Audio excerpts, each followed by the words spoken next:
વલભીપુરનો salad બનાવ્યો છે special. એકવાર વલભીપુરની પાવભાજી ખાધી. શીખી ગયા તેદું એમ ને હા તે દુના એ તો બોલતા આવડતા ન પછી હું અમારે કેવું તો ટ્રાય કરો બોલને કા હમ ભી તો ચાલો આનું અનબોક્સિંગ કરીએ કે શું આવ્યું હશે આમાં. લોકો રૂપિયા માટે કામ નથી કરતા એમ. તો શોખ માટે કામ કરે કામ છે. માટે. ભગવાન રામ છે ઈ સૂર્યવંશી છે બરોબર, તો આપણે કેવી હું રામચંદ્ર ભગવાન એ શું કરવા છે. Hello friend, welcome back to the new vlog. આજના નવા વ્લોગમાં તમારા સૌનું સ્વાગત છે ને બધાને ઝાઝા કરીને જય શ્રી કૃષ્ણ. વાગી ગયા છે સાંજના 6 અને સાંજની આપણે વાળુની ડિનરની તૈયારી કરવાની છે ને આજે તો મસ્ત અને મારું ફેવરિટ અને મારે કેટલા ટાઈમથી ખાવું હતું, મોઢામાં પાણી આવ્યું છે, ફટાફટ બને અને હું ખાવ એમ. તો આપણે બનાવવાની છે પાવભાજી અને અમદાવાદમાં કેવી તો ભાજી પાવ બનાવવાના છે આપણે. તો જ્યારે મેં તેલ મૂકી દીધું છે અને અહીંયા છે ને કાંદા ટમેટાની ગ્રેવી થઈ ગઈ છે અને આ બાજુ બધા વેજીટેબલ્સ છે તે બાફવા માટે મૂકી દીધા છે. કોબી, ફુલાવર, રીંગણ, બટેકું અને વટાણા, 5 વસ્તુ આમાં ટોટલ ગઈ છે.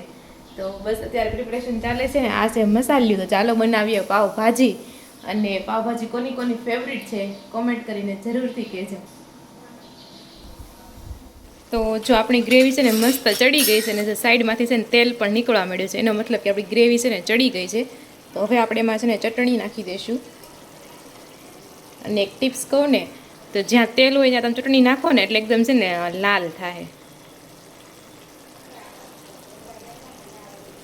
એટલે તેલની આરે થોડું વઘાર જેવું થઈ જાય કે નહીં એમ. ને થોડુંક આપણે નાખીશું હળદર પાવડર. હળદર બહુ પાવડર નહીં નાખીએ, જાજી. સારી રીતે મિક્સ કરી દઈશું. અને જો ગમે ભાજી આપણે લાલ કરવી હોય ને તેને એક રામવાળીના જીજ છે કે બીટ લઈ લેવાનું. બીટ આપણી પાસે હોય ને એટલે બધી વસ્તુ લાલ જ બને, એમાં કાંઈ ફરક ન પડે અને તીખું ઓછું થાય.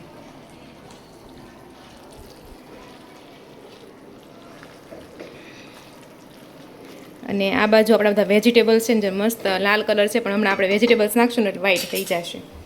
જો આ બધા વેજીટેબલ્સ મસ્ત છે, આપણે એને છે ને મેશ કરી નાખ્યા છે એકદમ ઝીણા. હવે આપણે આમાં નાખી દઈશું.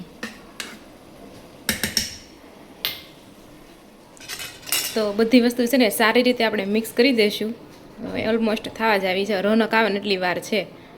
એ યારે પાવ મગાવ્યા છે, ફટાફટ ખાઈ લેવું છે આજે તો.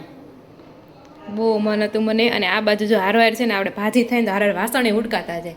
જે પણ કંઈ હેઠા નીકળ્યા હોય ને એટલે હારવાર ઉટકી નાખવાના, એટલે પછી ઉટકવાના એટલા ઓછા, નકર પછી વાસણનો ઢગલો એટલો થાય. તો ચાલો હવે મસ્ત પાવભાજી તો બનવા આવી છે. સલાડનું ને એવું બધું કટિંગ કરી નાખીએ. ચાલો. तो शाम के बज चुके हैं 7:30 और हम घर पे आ चुके हैं ऑफिस से. ऑफिस पे आते हैं ना तो हम देखते हैं तो क्या होता है कि आज पाव भाजा बना है. क्योंकि पाव ही मैंने लाए. मैं पाव नहीं लाता तो आपका पाव भाजा बनता ही नहीं. તો ભાખરી ને ભાજી ખાઈ લેવી એવું કંઈ નહીં અમારે. वो तो है हमारे गुजरातियों में क्या है, शाक भाजी कोई भी हो उसका फिक्स नहीं रहता कि उसको इसके साथ ही खाना, हम किसी के भी साथ खा लेते हैं.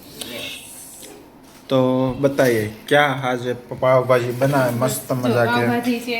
यहाँ पाव सेकाई रहा है, यहाँ पाव भाजी बन गया है और वो थोड़ा बचा के रखा है. वो मम्मी पापा आएंगे तभी बनाएंगे. અને આ બાજુ પાપડ આવી ગયા છે. तो इस साइड हम पपड़ लेकर आए. पपड़ પાપડ વગર તો પાવભાજી રોનક અધૂરી. हमने बनाया है सलाद. इस साइड मम्मी आ चुके हैं घर बाहर से. तो कैसे हुए आप लोग? ऐसे पे इसका मतलब क्या है ऐसे करके तो એ તો બોલતા આવડતા ન પછી હું અમારે કેવું तो ट्राई करो बोलने का. हम भी बोल ही रहे हैं ना, એ નકા પાછું जैसा आवड़ता है वैसा बोलता है. बोल. બાવા હિન્દી બોલી પછી એમ થાય हाँ तो वही बोल रहा हूँ. बाबा हिंदी बोलो. ન આવડે. लो, तुमको आता है बाबा हिंदी? એને બધું આવડે. क्या मैंने आवड़े आपको क्यों नहीं आते? सीखो, ऐसा मैं बोल रहा हूँ. बाबा हिंदी. હોય ના આવડે. हाँ भाई તમે વળી કેટલું ભીડા. એ 8 ભણ્યા પણ તઈ એ બધું એવું હરખું હતું હિન્દી એટલે. તો એટલે પપ્પા મમ્મી 8 ભણ્યા છે, પપ્પા ઓછું ભણ્યા છે. તો જોજો પપ્પાને હિન્દી બોલતા આવડતું હશે. નાની બાજુમાં કારીગર જ બધા હિન્દી ભાષી હોય, આવડે જ ને ક્યાં જાય. નાની બાજુમાં બધા હે કાઠિયાવાડી ક્યાં કામના, એમાં એમ બાગરા તાલુકાના જ હોય. તો કાંઈ નહીં, ચાલો મસ્ત મજાની ભાજી રેડી થઈ ગઈ છે. બનાવ્યો છે કાંદા ટમેટા અને વલભીપુરનો સલાડ બનાવ્યો છે સ્પેશિયલ. સલાડ. એકવાર વલભીપુરની પાવભાજી ખાધી.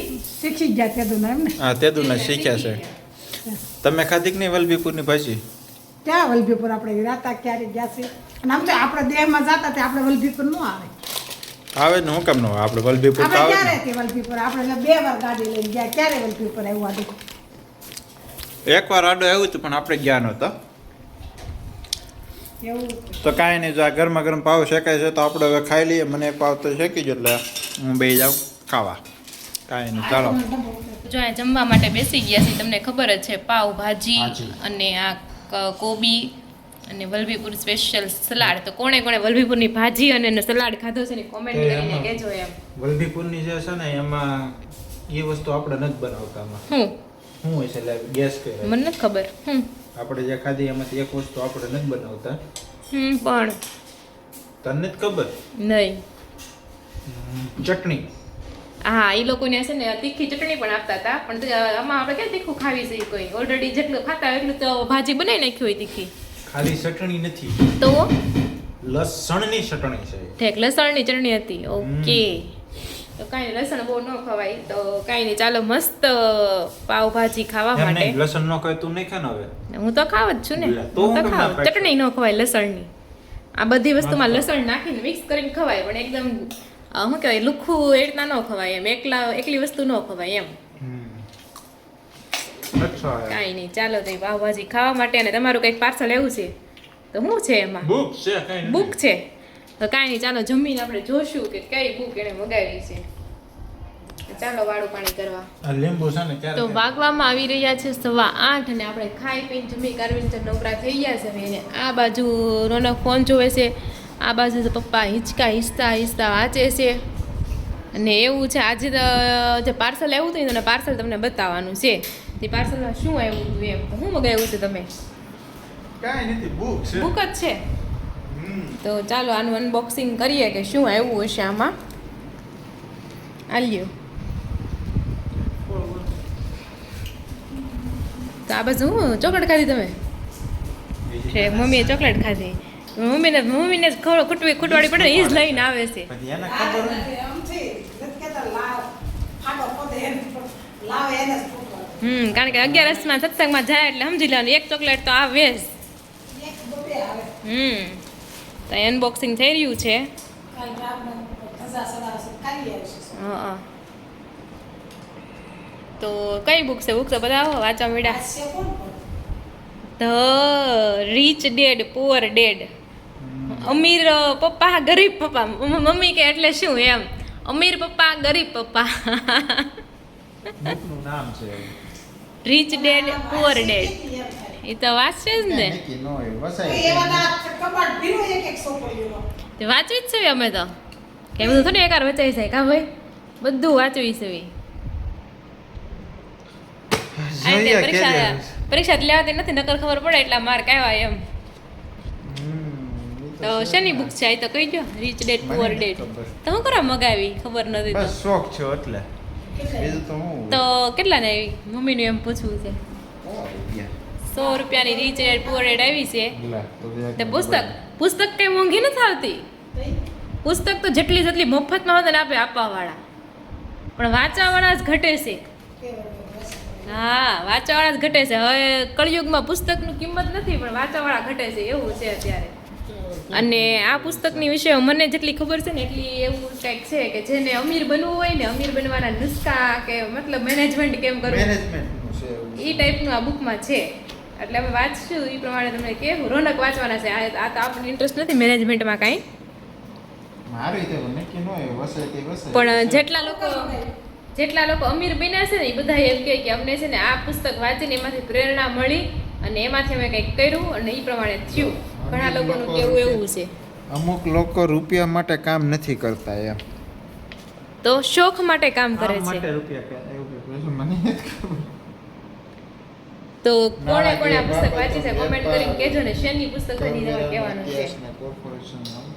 અમીરો પૈસા બનાવે છે. તેમ તો કહું છું આ એ જ પુસ્તક છે. પૈસા કેમ બનાવવા એની પુસ્તક છે. શરૂઆત કેવી રીતે કરવી. આ ગ્રાફિક કંઈક આપેલા છે. કાંઈ નહીં, આ હતું ચાલો પુસ્તકનું અનબોક્સિંગ. ને કાલે છે રામનવમી, તો બધા એને એડવાન્સમાં, જો કે આ વ્લોગ તો કોને ખબર ક્યારે આવે ઈ. 2-3 વ્લોગ પેન્ડિંગ છે કે નહીં મૂકવાના, કોમદી છે ને રામ તોય તે બધાને છે ને હેપી રામનવમી. કાંઈ કરે છે ને અમુક કોમદી કરે. આ વખતે બધું બખેડા, કાલ બેંકમાં કાલ રજા છે. કાંઈ નહીં, આપણે ગમે ત્યારે એકવાર ઉજવવાની હોય ને, પેલું આવે ઉજવી નખાય, એટલે જે હોય ઈ પછી તો. એટલે બધાને હેપી રામનવમી. ચાલો નિંદર આવા મીડી. તો ચાલો બેડમિન્ટન રમવા. હાલો. ઉપર ફૂલ પડ્યું છે થા, એ તો હું લઈ આવ્યો, વાંધો નહીં તમ આ તારે. તો લઈ જા. ત્યાં પેલું છે. ઉપર લઈ ગયા, અહીંયા તમે ચેપી નાખ્યું. કોને છે? ઓલા ખાના મૂક્યું હતું તો બહાર કાઢ્યું તો હાવ ચેપાઈ ગયેલું નીકળ્યું. મેં કીધું આને હરખું જ રાખવું પડશે, મેં કીધું. ઈ ખાનાને પણ આજ મોટી જ નથી. આજ નોઈડા હોય પણ વસ્તુ મુકતા જ અને કાંઈ નવું લેવાય ઈ ઈ નહીં, ઈ પેલાનું હતું ની એક એક વસ્તુ મૂક્યું હોય એટલે ચેપાઈ ગયું હોય એમ, એટલે એને અલગ જ રાખવું પડશે. મેં કીધું કાલ આવ્યું નવું ઈ ના રે ના, એ તો એટલે તો ઉપર લઈ ગઈ હું ડાયરેક્ટ. તો કાંઈ નહીં, ચાલો બેડમિન્ટન રમશું ઘડીક વાર. તો ચાલો છે ને, કાલે છે રામનવમી, તો એના વિશે આપણે થોડુંક ડિસ્કશન કરવીએ કે રામ ભગવાનનો જન્મ કેવી રીતના, ક્યાં અને કેમ થયો હતો એમ. તો પહેલો સવાલ એ છે કે રામ ભગવાન હતા એ સૂર્યવંશી છે કે ચંદ્રવંશી? સૂર્યવંશી. તમારે એ જ કેવું છે. તો ચંદ્રવંશી કોણ હશે? કૃષ્ણ ભગવાન કેવા છે? એટલે કેવા છે એટલે સૂર્યવંશી છે કે ચંદ્રવંશી એમ? એટલે રાતે જલમ થયો એટલે ચંદ્રવંશી એમ. એવું નહીં. એવું થોડું હોય. એવું જ હોય, દિવસે જન્મ થયો એટલે સૂર્યવંશી, ચાંદાની ચિતરતામાં એવું જ હોય. એટલે ઘનશ્યામ મહારાજ તો રાતે 10 વાગે જલમ. હા તો ઈ તો સૂર્યવંશી. તે નહીં, ચંદ્રવંશી હોય ઈ. ઓકે સંદ્ર. એવું હશે, એ મને નથી ખબર. જો નહીં હું મને એમ કે એવું છે. એવું જ હશે. એવું કાઈ ન હોય. એ જો એમાં કથા એવી છે કે રામ ભગવાનનો જન્મ થયો સૂર્યવંશમાં થયો. બપોરે 12 વાગે. હા એ 12 વાગે, બપોરે 12 વાગે થયો રામ ભગવાનનો. હા એટલે સૂર્યવંશી કહેવાના.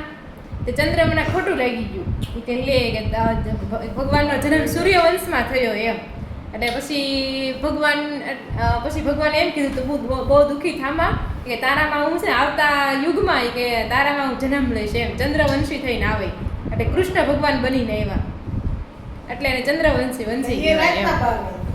હા એટલે એમ જ હશે, દિવસનો રાતનો જન્મ હશે ને એ પ્રમાણે હશે, સૂર્યવંશી ને ચંદ્રવંશી. ઘનશ્યામ મહારાજનો રાતે 10 વાગે જલમ. તો એ ચંદ્રવંશીમાં આવતા હોય. ત્રણ દિવસ. અને પ્લસ બીજું શું હતું કહેવાનું કે જો ભગવાન રામ છે એ સૂર્યવંશી છે બરાબર, તો આપણે કેવી હું રામચંદ્ર ભગવાન એ શું કરવા છે ખબર છે? રામચંદ્ર ભગવાન કેવી આપણે તમને ખબર છે?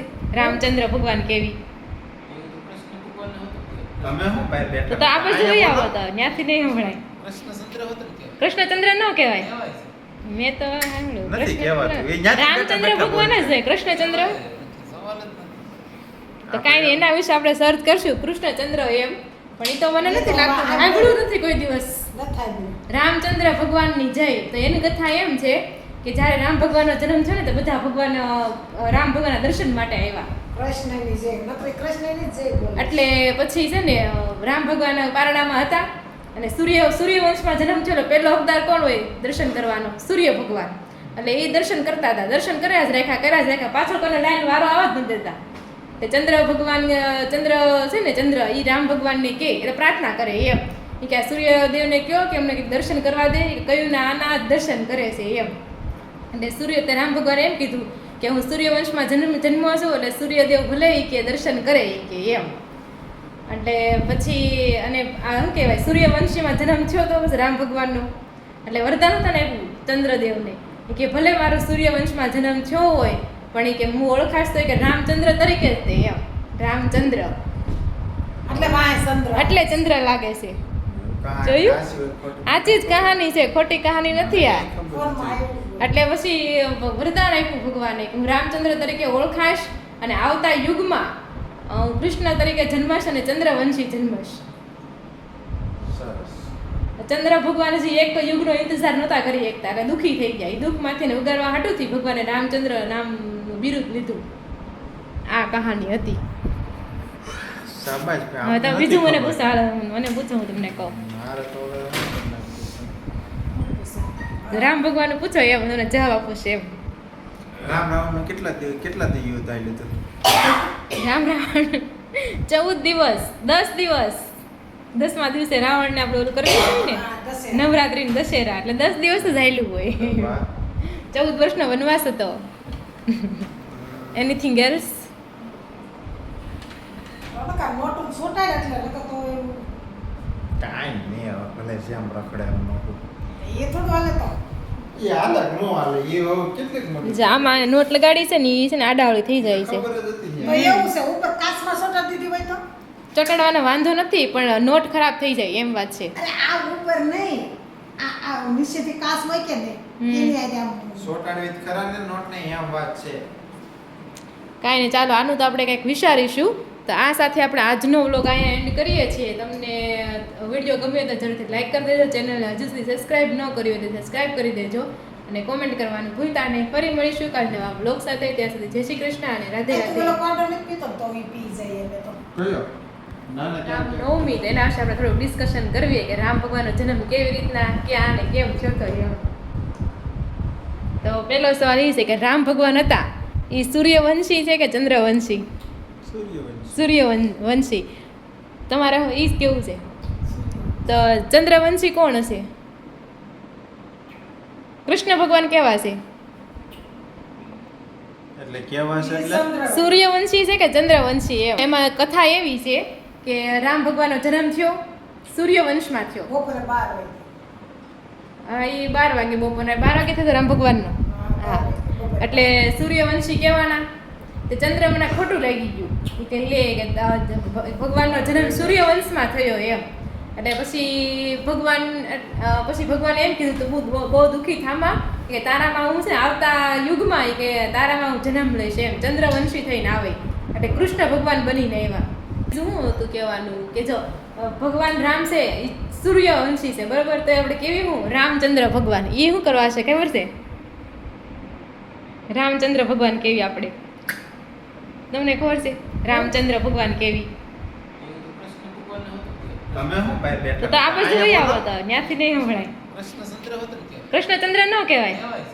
મેં તો સાંભળ્યું. નથી કહેવાતું. એ કૃષ્ણચંદ્ર જ્યાંથી રામચંદ્ર બેઠા ભગવાન જ છે. કૃષ્ણચંદ્ર તો કાંઈ નહીં, એના વિશે આપણે સર્ચ કરશું કૃષ્ણચંદ્ર એમ. પણ એ તો મને નથી લાગતું, સાંભળ્યું નથી કોઈ દિવસ. લખાય દે રામચંદ્ર ભગવાનની જય. તો એની કથા એમ છે કે જ્યારે રામ ભગવાનનો જન્મ છે ને તો બધા ભગવાન રામ ભગવાનના દર્શન માટે આવ્યા. કૃષ્ણની જય નકરી કૃષ્ણની જય બોલે એટલે પછી છે ને રામ ભગવાન પારણામાં હતા અને સૂર્યવંશમાં જન્મ થયો. પહેલો હકદાર કોણ હોય દર્શન કરવાનો? સૂર્ય ભગવાન. એટલે એ દર્શન કરતા હતા, દર્શન કર્યા જ રાખ્યા. પાછળ કોને લાઈન વારો આવવા જ નથી દેતા. તે ચંદ્ર ભગવાન ચંદ્ર છે ને ચંદ્ર એ રામ ભગવાનને કે એટલે પ્રાર્થના કરે એમ કે આ સૂર્યદેવને કહો કે અમને કંઈક દર્શન કરવા દે. કયું ના આના જ દર્શન કરે છે એમ. એટલે તે રામ ભગવાને એમ કીધું કે હું સૂર્યવંશમાં જન્મ છું એટલે સૂર્યદેવ ભલે કે દર્શન કરે કે એમ. એટલે પછી અને આ શું કહેવાય સૂર્યવંશીમાં જન્મ થયો તો પછી રામ ભગવાનનો એટલે વરદાન હતા ને એવું ચંદ્રદેવને કે ભલે મારો સૂર્યવંશમાં જન્મ થયો હોય પણ એ કે હું ઓળખાશ તો કે રામચંદ્ર તરીકે જ તે એમ. રામચંદ્ર એટલે વાય ચંદ્ર એટલે ચંદ્ર લાગે છે. કહાની જોયું? સાચી હોય ખોટી. આચી જ કહાની છે, ખોટી કહાની નથી આ. ફોનમાં આવ્યું એટલે પછી વરદાન આપ્યું ભગવાને કે હું રામચંદ્ર તરીકે ઓળખાશ અને આવતા યુગમાં હું કૃષ્ણ તરીકે જન્માશ અને ચંદ્રવંશી જન્મશ. સરસ. ચંદ્ર ભગવાન હજી એક યુગનો ઇંતજાર નહોતા કરી શકતા એટલે દુઃખી થઈ ગયા. એ દુઃખમાંથી ઉગારવા હાટુથી ભગવાને રામચંદ્ર નામનું બિરુદ લીધું. આ કહાની હતી. શાબાશ ભાઈ, હવે તો આપણે બીજું નથી મને ખબર. પૂછો, હાલો, મને પૂછો, હું તમને કહું. મારે તો હવે શું કરી નાખ્યું રામ ભગવાન પૂછો એમ હું તમને જવાબ આપું છું એમ. છે? રામ રાવણનો કેટલા દી યુદ્ધ આવેલું હતું? રામ રાવણ 14 દિવસ 10 દિવસ 10મા દિવસે રાવણને આપણે ઓલું કરી દીધું ને નવરાત્રી દશેરા, એટલે 10 દિવસ જ આવેલું હોય. વાહ. 14 વર્ષનો વનવાસ હતો. Anything else? વિડીયો ગમ્યો તો જરૂરથી લાઈક કરી દેજો, ચેનલને હજુ સુધી સબસ્ક્રાઈબ ન કરી હોય તો સબસ્ક્રાઈબ કરી દેજો અને કોમેન્ટ કરવાનું ભૂલતા નહીં. ફરી